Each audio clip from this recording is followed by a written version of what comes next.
Good evening. Welcome to JAIIB PPB English Medium channel. I hope all of you are doing fine. Today in this particular session, we will be talking about the PPB subject. So principles and practices of banking, a very important subject when we say for the JAIIB examination. The dates are also out now, and we know for sure that when the exam will be conducted. Now it becomes much more important for us to understand the fact that in the remaining time period, how we should approach the exam preparation, and the best way out should be the conceptual clarity along with the MCQs. And these sessions, which are lined up back to back, we will be doing all the important concepts of specific chapters. Along with that, the MCQs as well. Today, the turn is for your unit number 20th, which has the discussion of Consumer Protection Act 2019. Now, as you know, CPA 2019 is a relatively new legislature in front of us, and what all definitions are involved in this particular act, what is the preamble, and when to apply, or for that matter extend the provisions of this particular act. All these things we will be covering in this particular session. So let's get started. First of all, whether CPA 2019 was the first act in line with the consumer protection, answer is no. Earlier we had the Consumer Protection Act 1986, which was the product of pre-globalization era. Now what do we mean by consumer, or for that matter the customer protection? Simply stated, we want that our consumers, or for that matter the customers who are in the Indian market, they should not be exploited. Fine, all their rights should be intact. And post liberalization, the Indian market has grown with an unprecedented pace, and that is the reason why we took as a country this particular legislature very seriously. The earlier act was found inadequate, that is 1986 act, to address appropriately to deal with the new issues. Hence, revised law has been enacted. And that particular law is what? CPA 2019, which we see right now. So the 1986 Act was enacted with the objective, simple objective was there, for better protection of the interest of your consumers. And why we are studying this in PPB subject? Because we are also dealing with the consumers of the services the banks are providing. The CPA 2019 retained the preamble of 1986. Simply stated, the essence of the 86 Act has been retained by the 2019 Act, and had the same purposes. Fine, all those purposes which we have seen, they are directly written in the CPA 2019 also. So what has changed per se? It revisited the entire framework in the context of radically changed ecosystem. And which ecosystem has changed? The ecosystem post globalization, post liberalization, post your privatization. All these reforms, the economic reforms as such, led to the shift in global scenario, and thanks to that only we have now a revised, a much better CPA 2019. So one radically changed ecosystem has pushed our country to revise the legislature as well, and contain new provisions, and also expand the concept of consumer protection. Now comes a point that whether CPA 2019 is applicable on banking services or not. Answer is yes. That is why we are reading it. So CPA 2019, it covers the banking services also. It extends to the whole of India, including UT of J&K, Jammu and Kashmir. Again, a very important point. You should not leave any important point behind while studying such kind of acts, whether it is CPA 2019, or for that matter RTI, or which we have studied, that is your RBI integrated ombudsman scheme. All these nitty gritties you must note down while attending this particular lecture. So it extends to entire India. It also includes the goods and services, but excluding the following. What all is excluded or is not under the ambit of your CPA 2019? Goods for resale, not covered. Goods for commercial purpose, because you cannot just say na, that a particular set of consumers are having some inhibition while utilizing a particular good thanks to the purpose which for which it has been made or manufactured. Services rendered free of charge. How you can make somebody accountable for the particular service which they are giving you for free, fine. Services under a contract for personal service, again personally, if you are trying to provide a service and there is no framework, or for that matter institutional framework governing your personal service, this particular CPA 2019 cannot protect you, fine. So yes, when we talk about CPA 2019, whether it is important or not, very very important for our bank customers also. What are the salient features which are included in CPA 2019? One by one, we'll be looking into all these. That what do we mean by the consumer rights, and what is the unfair contract? Fine, contract is what? Simply, we are saying that two parties agree to do something, or for that matter, they disagree on the same point. But when we talk about the unfair contract, when it is tilted towards one party only, that is your unfair contract. Introduces the product liability action, fine, whenever a particular product is there and it is being utilized by some set of consumers, whether the liability lies on the manufacturer, the seller, or for that matter the consumer itself. All these are defined. It defines the design and includes the related aspects also. What do we mean by design? I mean, as such, for any kind of service you are giving, it includes e-commerce. Thanks to the post-liberalization era, e-commerce is the talk of your global trade. Then talking point of the global trade, electronic service provider also included now in CPA 2019. Earlier in 1986 legislature, it was not there. It includes advertising, endorsement, and also adds the express warranty parameter. So, how you can serve the consumers in a better manner by providing the services first in an efficient manner. Secondly, whatever services you have provided, whether you are covering those services even after 2 years, 3 years, 4 years, or not via the warranty aspect. It also distinguishes between the manufacturer, the product seller, the product service provider.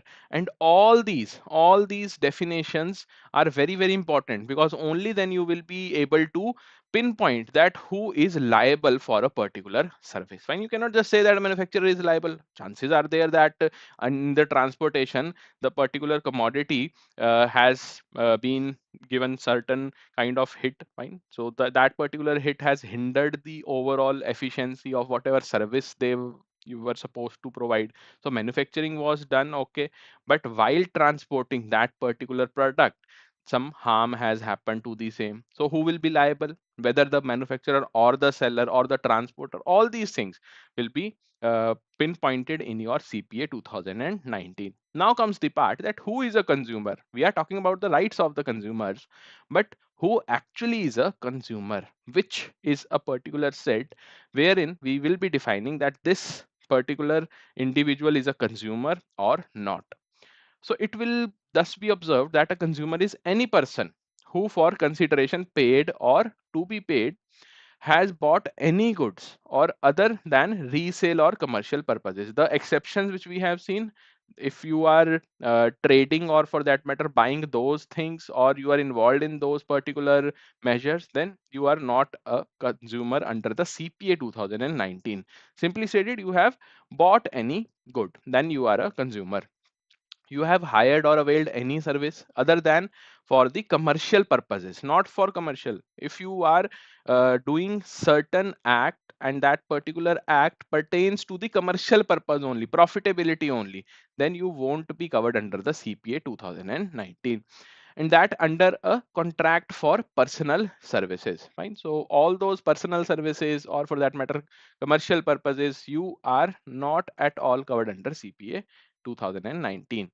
Has used any goods other than for commercial purpose, or benefited from any service other than for commercial purposes, that under a contract for that are under the contract for your personal services. So either you have bought something, or for that matter you have hired somebody for a particular service, or for that matter you have utilized any goods whichever are being produced by a particular manufacturer, then you are a consumer. Not only you are buying, but also if you are hiring somebody for a particular service, fine, third party service as we call it, or for that matter you are utilizing the goods of a manufacturer or the supplier, then also you will be termed as a consumer under the CPA 2019.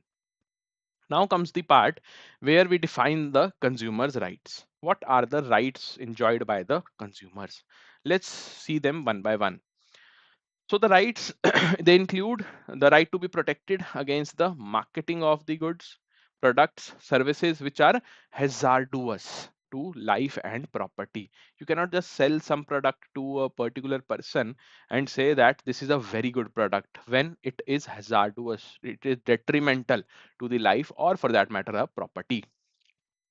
The right to be informed, fine. So first one is right to protection. Directly you can say that it is the right to protection against the selling or for that matter against the dealing of the hazardous products. Second one is right to information, and information about what? About the quality, quantity, potency, purity, standard, price, all these things of a particular product or service. Next is when we talk about the right of assurance. So you must assure the consumer because that's the consumer's right, the right to be assured wherever possible access to a variety of goods, products, or the services at competitive prices. So you must assure the consumer that yes, this particular price is not at all a vague price. We have done research in the market and we are providing you with the best prices.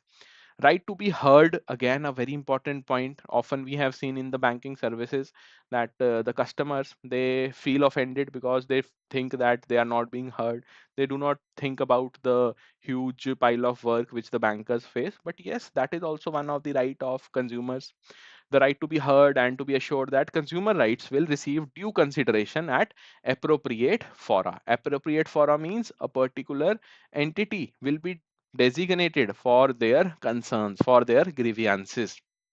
The right to seek redressal. Fine. So whenever you have the grievance, you can seek the redressal. Your grievance will be addressed by a particular authority. That is also your consumer's right against the unfair trade practice, or for that matter, restrictive trade practices, unscrupulous exploitation of the consumers. Exploitation without any cause is also detrimental towards the consumer's right. The right to consumer awareness. You also must provide all the necessary information beforehand. Fine. When the customer has given you a particular sum of money for the services you are providing to them, it is your duty also to provide them with the full awareness about the product which you are selling to the customer. Now comes the important part. We were talking about the fora, a particular designated entity or the authority which will be there for helping out the consumers. So now let's see those fora, or for that matter, those forums where the consumers can lodge their complaint and get them redressed. So significant consumer complaints, redressal fora, related terms one by one. Let's see. First of all, we have the district commission. So there will be some selling of goods, buying of goods within a district. So for that, whatever grievances are there of the consumers, we have district commission. For state level, we have state commission, and at national level also we have the national commission. But what is important for our exam is the section number. So district commission means a district consumer disputes redressal commission. So the full form will be what? DCDRC. Fine. DCDRC or District Commission. Fine. Do not get confused if they ask you the question pertaining to DCDRC. It is nothing but the District Commission under the CPA 2019. So it was established under which section of CPA? Under the section 28, subsection 1. State Commission, again it means State Consumer Disputes Redressal Commission, that is SCDRC. Again it is what? Your State Commission only. Established under the subsection 1 of section 42. So only remember the sections. If you remember the sections, job is done. No need to remember subsection also. Here so it is very easy. Every commission has the reference in subsection 1 of the respective section, but overall when we talk about the PPP subject, you will find certain acts where subsections are also mentioned, but normally IIBF is not asking, and it won't be asking you the subsections. So try to focus on the sections only. Then we have National Commission. It means the National Consumer Disputes Redressal Commission. What is the full form now? or the short form of this particular National Consumer Dispute Redressal Commission, NCDRC. So it was established under subsection 1 of the section 53.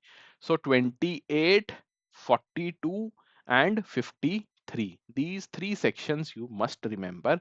Direct questions have been asked in the past and chances are there they will ask in May 2026 also.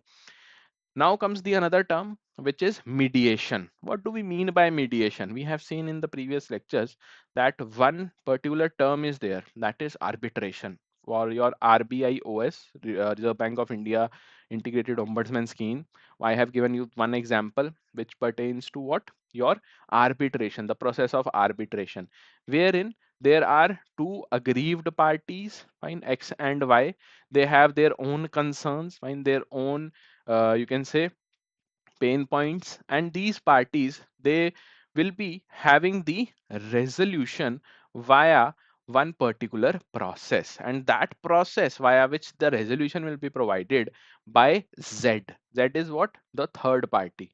The process via which Z will provide assurance, or for that matter redressal, of the pain points of X and Y is known as arbitration. And here in this case, apart from aggrieved parties X and Y, who is present?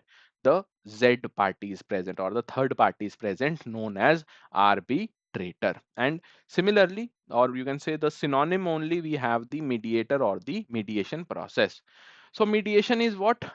It is a process by which a mediator mediates the consumer disputes. Fine. So Z is what? A mediator, and the process via which the overall disputes have been resolved or the pain points have been addressed by Z, it is known as mediation. Process is mediation, and the person or the entity who is resolving these disputes known as mediator. Fine. So it the mediator means a mediator referred to in section 75. So where the term mediator is present in your CPA 2019, it is under the section 75. So all these small pointers, they are very important. Direct 1 marker, 0.5 marker questions IRBF asked from here. Then we have member. Simply stated, who is a member? So in case of CPA 2019, member simply means those authority, find those positions of authority who will be dealing with the disputes. So the member includes president and the member of national commission, or for that matter state commission or the district commission, because ultimately in these commissions who will be sitting? The person of authority holding a particular position, and that particular person will be addressing the grievances of X and Y, or for that matter any other party. So the member will be what? One president will be there for each of these commissions, and remaining members will also be included in the definition of member. Now let's see one by one that how the structure of these various fora looks like. First of all, we have the Consumer Protection Councils. So Consumer Protection Council, the CPCs, remember this short form. The CPCs, they are at all the three levels, not only at district level, but at state level as well as central level.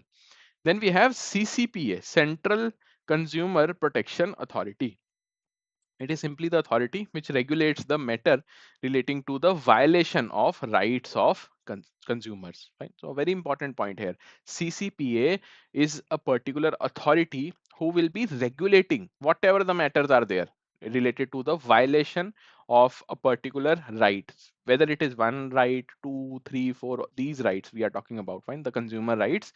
Out of these six, any kind of right has been violated, you can approach the CCPA, which is the authority for Central Consumer Protection. Then we have the Consumer Dispute Redressal Commissions. Just now we have seen there are three CDRCs at the central level. Then we have at state level as well as district level. These handle what? They handle the consumer complaints filed under the CPA 2019, fine, Consumer Protection Act 2019. Last, we also have CMCs, fine, CMCs, consumer mediation cells. So for mediating various you can say processes, or for that matter option 1 or option 2, because nobody can tell you for sure that in a particular case only single option is available. No, there will be multiple resolutions for a single case. So whether we have to go with the option 1, solution 1 or solution 2, solution 3, whether we should file another case at the appellate authority or not. Everything under the mediation process will be dealt with in your CMCs. So these are attached to each redressal commissions and regional benches. Fine. So we have the redressal commissions and these CMCs are attached to these redressal commissions. These cells try to get the disputes settled through mediation. There are two ways. One is that you are trying to redress the particular issue via two parties making the or you can say coming on the same ground. X and Y, they agree that yes, both of us will move forward with this particular solution. That is your mediation. Otherwise, if you are favoring one party, let's suppose you favor X party, fine, then what we are trying to do, we are trying to redress the grievance of X over Y. So for mediation we have the CMCs. Otherwise you will be having the consumer dispute redressal commission. Again, both are interrelated. Now comes the CPCs. Let's see them one by one. First one is your CPC at central level, so also known as Central Council. So Central Consumer Protection Council. See, when we talk about these foras, or for that matter, these authorities, you should be very much clear in your mind that what is Protection Council doing, what is the job of Protection Authority, what is the particular task of your redressal commissions, and how the CMC is working. So first of all, let's go with the CPCs, your Consumer Protection Councils. The first one being your Central Council. The central government, definitely they will be establishing your central CPC. Objective is what? To render advice on promotion and protection of consumer rights under the act. Fine. So simple. The advisory function under the CPA 2019 is being done via your CPCs, Consumer Protection Councils. And what is the number of members which are involved here? So CPCs can have a maximum of 36 members. And these 36 members, what is the composition of these members? Ministers from central and state government. So ministers can be there both from central government as well as state government. Then we have members of parliament, the MPs are there. Departments of central government, the particular heads, whosoever is heading a particular department of central government, that person can be the member. Then regulators, their you can say nominee, whosoever is there for the regulators. Then we have chief commissioner, CCP. For the protection authority we have a chief commissioner also, so that particular authority is also a member of your CPC at central level. Registrar, NCDRC, secretaries of the states, secretary in charge of consumer affairs, and minister in charge. All these are what? They are the members. But one important point which you should note is that minister in charge of the consumers affairs central government will act as the chairperson. Fine. So whenever we say that the consumers affair at the central government is being headed by a minister, fine, that minister is commonly termed as minister in charge. And the person who is the minister in charge in your consumer affairs at central level, he or she will act as the chairperson of your central council, or for that matter Central Consumer Protection Council. Next comes the State Council. Here also you will find that this has been established with respect to all those state governments. Then SPCs, they have official as well as non-official members prescribed, representing their prescribed interest, other officials and non-official members. Also, when we talk about the official and non-official members, directly it is not mentioned as elaborately as in the case of central council. But overall what you have to remember is that maximum number of members can be 10. Here it was 36. Now in the state council the maximum number can be 10. Along with that, we have minister in charge of consumer affairs under the state government will be acting as the chairperson. Now, you know for sure that who will be heading, or who will be the chairperson in case of state and central council. Based on these two chairpersons, do let me know in the comment section, all of you who are watching this live, that what do you think?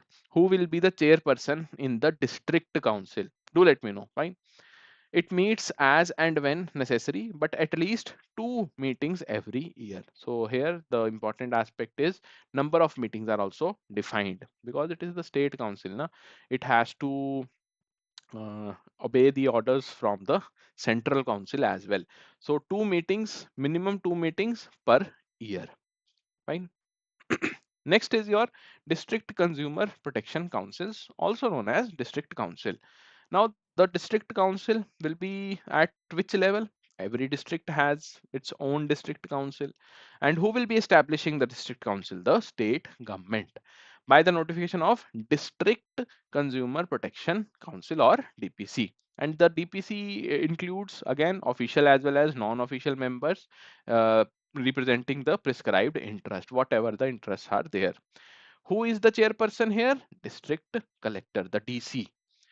It meets as and when necessary, but at least two meetings every year. Here also you will be having two meetings per year. So always remember, district council as well as state councils, they have a specific timeline of meeting per year that should be minimum two in number.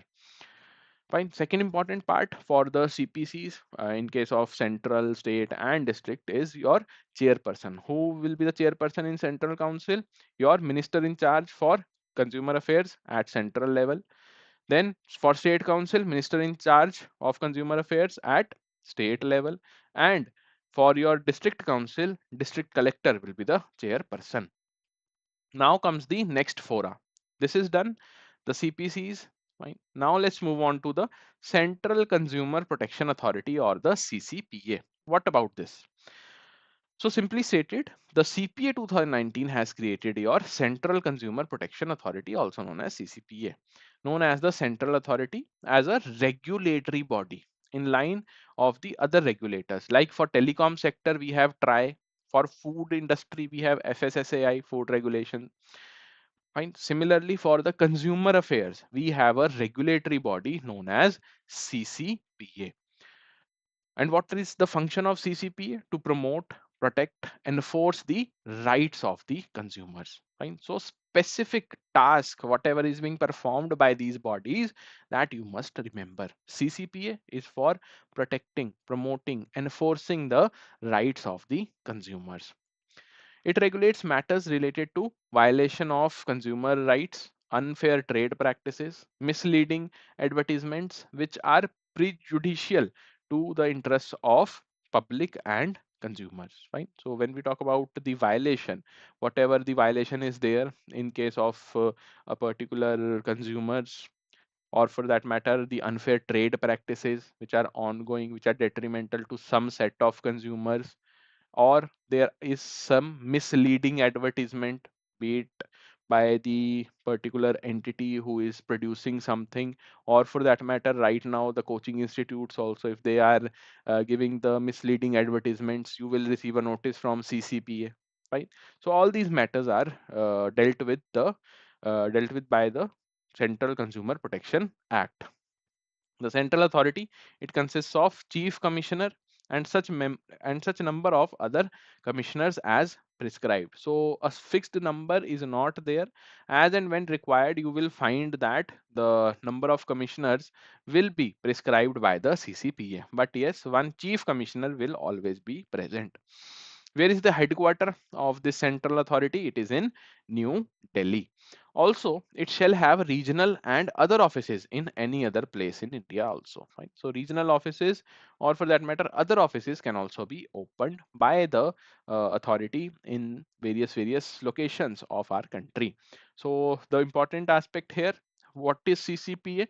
It is just like a regulator regulating the consumer protection, known as your Central Consumer Protection Authority. Whether it is having a specific composition or not, yes, it will consist of chief commissioner and some other commissioners also. Third important point, where is the headquarter? It is located in New Delhi. Whether there can be regional offices or not, yes, the CPA 2019 explicitly states the same. Now comes the functions of CCPA. So simply stated, being a regulator for the consumer protection, the functions will be to protect, promote, enforce the rights of the consumers, to prevent the violation of the consumer rights, to prevent unfair trade practices, to ensure no false or misleading advertisement is made. That is also a very, very important point, to ensure no person publishes false or misleading advertisement. Fine. So when we talk about the misleading advertisement, this you must have seen. Fine. Being a banker, or for that matter, when you were preparing for the competitive exams, there used to be a case where all the coaching institutes, they used to claim that yes, this student, or for that matter this selected candidate was our student. Right? Now they are not you can say indulged in such particular activities thanks to the strict regulation of CCPA.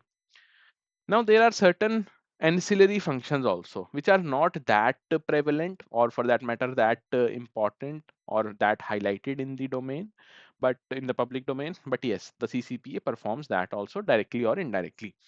Inquiries, investigations into violation of consumer rights, unfair trade practices, either suo motu or on a complaint received. Either CCPA is handling a particular case, and from the study whatever CCPA has done for that particular case, they think that your particular entity, whosoever is involved in unfair trade practice, or for that matter has violated the consumer right, we should, or for that matter we must provide some kind of penalty to that particular entity, or they are acting, the CCP is acting on the complaint which they have received against that entity. Both. CCPA can also intervene in any proceeding before a district, state, or national commission in any matter. A very important point.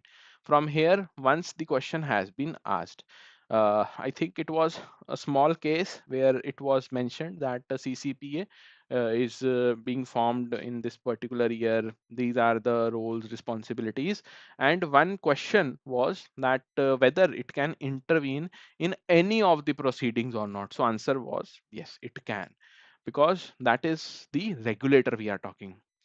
It reviews the matters relating to and the factors inhibiting the enjoyment of the consumer rights.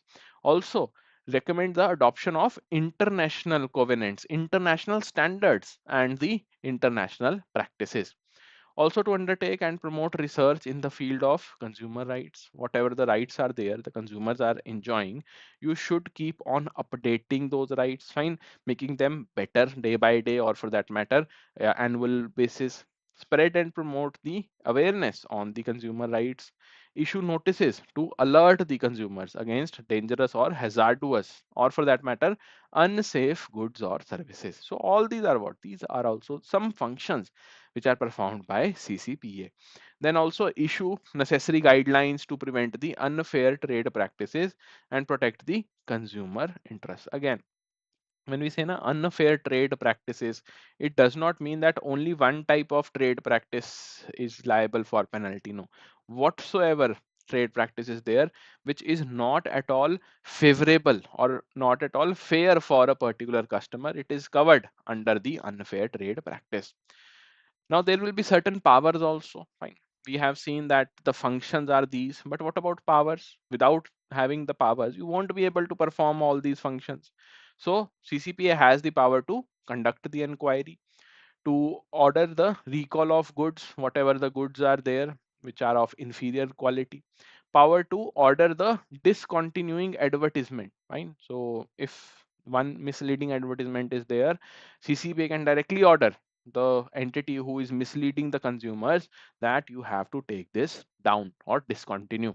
Power to search and seizure. If there is some item, or for that matter a commodity, which is hazardous to the consumers, then CCPA has this authority to seize the same after searching the particular go down, or for that matter wherever the material was present. A person aggrieved by any order passed by the central authority, the CCPA, may file the appeal in National Commission. So when we talk about CCPA, it will be providing certain judgments. Fine, some judgment will be there, and Whenever there is a judgment, there is one party X and another party Y. So one party will be happy, another one will be sad. Now this party, the party Y, can directly approach the National Commission. If the party Y feels that my case was strong and was not well heard by the central authority, they have the option to appeal in the National Commission within a time period of 30 days from the date of receipt of such order. Right? So, very important point which you cannot miss. So, we have seen the powers of CCPA, but along with that, we give certain power to the aggrieved parties also, that they can approach the National Commission against the order which has been passed by your CCPA within 30 days of the receipt of one order. Now comes the penalty. So there will be some penalty also for non-compliance of the direction which was done by the CCP. CCP has given one judgment. Now you are not complying. What will happen? Penalty will be levied to you.